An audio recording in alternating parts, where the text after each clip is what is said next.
Installé à l'étang Salé-Léo, Jean-Christophe Waro exploite ici 4 hectares de canne. Il y a quelques jours, il a quitté son champ pour aller assister aux états généraux de la canne à sucre.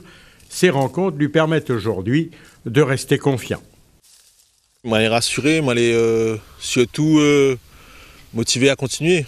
Comme il voit que maintenant il est inscrit politiquement, que tu veux préserver la filière canne et que je l'ai mis une feuille de route en place pour les années futures.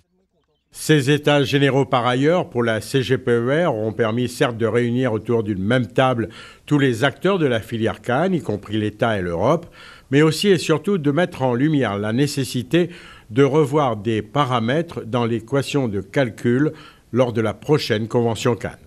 On a une formule là, par exemple la richesse de référence date de 1978. Et quand on regarde les richesses de la dernière décennale, elle est à 13,35. Donc ça colle plus. On a les variétés qui ont changé, les méthodes d'extraction qui ont changé. Donc tous ces éléments-là ont changé et on est payé sur une méthode de 1978. Donc notre souhait, c'est que les services de l'État se mobilisent pour venir faire un audit chez chaque acteur et pour avoir des éléments concrets pour pouvoir discuter en 2028.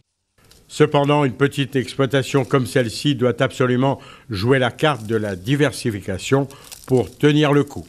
Depuis ça, l'exploitation est plus à l'aise et il permet à moi d'investir plus sur la canne à sucre, notamment dans l'automatisation, l'irrigation, et ça me fait gagner du temps en fait. La mécanisation aussi, nous est passé à la coupe mécanique et nous avons quand même de bons résultats, quoi qu'il en dise.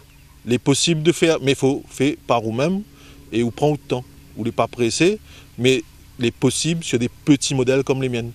Pour cet agriculteur, oui, les états généraux ont permis de placer les bases des mesures à mettre en place pour la pérennisation de la culture de la canne à sucre à La Réunion, mais il attend maintenant de voir les actions concrètes.